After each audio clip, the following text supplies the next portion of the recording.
Disorders of circulatory system के बारे में जानते हैं बच्चों। हमारी एनसीईआरटी बायोलॉजी में 4 डिसऑर्डर्स मेंशन करे हुए हैं। High blood pressure, coronary artery disease, angina pectoris and heart failure. सबसे पहले हाई ब्लड प्रेशर के बारे में जानते हैं। हाई ब्लड प्रेशर को हाइपरटेंशन भी कहा जाता है बच्चों। हमारा नॉर्मल ब्लड प्रेशर यानी कि एक हेल्दी ह्यूमन का ब्लड प्रेशर होता है 120/80। इसमें 120 और 80 क्या है? 120 मिलीमीटर ऑफ एचजी को कहते हैं systolic pressure and 80 millimetre of Hg को कहते हैं diastolic pressure.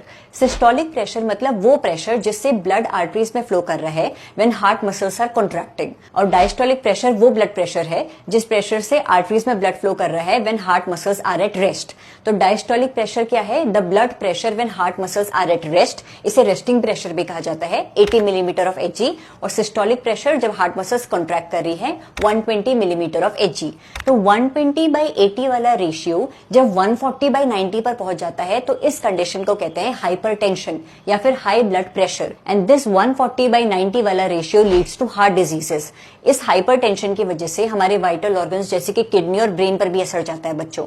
Next disease mention करी हुई है एनसीईआरटी में, कोरोनरी आर्टरी डिजीज। नाम से पता चल रहा है कि कोरोनरी आर्टरी में कुछ गड़बड़ हो रही है जिसकी वजह से डिजीज हो चुकी है। कोरोनरी आर्टरीज हमारे हार्ट को ऑक्सीजन रिच ब्लड सप्लाई करती है। जब इन कोरोनरी आर्टरीज में fat, calcium, cholesterol, fibrous tissue की डिपोजिशन हो जाती है तो इन कोरोनरी आर्टरीज की ल्यूमेन नैरो हो जाती है, जिसकी वजह से हमारे हार्ट के पास oxygen rich blood sufficient amount में पहुंच नहीं पाता। इस कंडीशन को कहते हैं कोरोनरी आर्टरी डिजीज, जिसमें कोरोनरी आर्टरी की ल्यूमेन नैरो हो गई है due to deposition of fat, calcium, cholesterol and fibrous tissue. तीसरी डिजीज जो एनसीईआरटी में मेंशन करी हुई है एंजिना, जिसे कि एंजिना पेक्टोसिस भी कहा जाता है बच्चों। इसका सबसे बड़ा सिम्टम है एक्यूट चेस्ट पेन। ये होता क्यों है? सबसे बड़ा रीजन है कोरोनरी आर्टरी डिजीज। देखो कोरोनरी आर्टरी डिजीज में क्या हुआ था, कोरोनरी आर्टरी की ल्यूमेन नैरो हो गई थी, जिसकी वजह से arteries oxygen rich blood heart को सफिशिएंट अमाउंट में सप्लाई नहीं कर पा रही थी। अब क्योंकि हार्ट मसल्स के पास ऑक्सीजन रिच ब्लड नहीं जा पा रहा है, ऑक्सीजन की कमी हो रही है, इसकी वजह से एक्यूट चेस्ट पेन होता है और इसे कहते हैं एंजिना पेक्टोसिस। ये वैसे तो किसी भी एज के लोगों को हो सकता है, लेकिन मोस्टली मिडिल एज पीपल और एल्डरली पीपल को ज्यादा होता है बच्चों। लास्ट डिजीज जो एनसीईआरटी में मेंशन करी हुई है दैट इज हार्ट फेलियर। हम फेल हो गए हैं, इसका मतलब क्या है कि जितनी रिक्वायरमेंट थी उतना अच्छे से परफॉर्म नहीं कर पाए।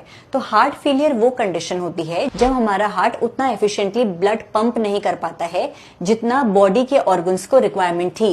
हमारे बॉडी ऑर्गन्स को जितनी ब्लड की रिक्वायरमेंट थी, हार्ट उतना ब्लड एफिशिएंटली बॉडी ऑर्गन्स को पंप नहीं कर पा रहा है। इस स्टेज को कहते हैं हार्ट फेलियर। इसी तरीके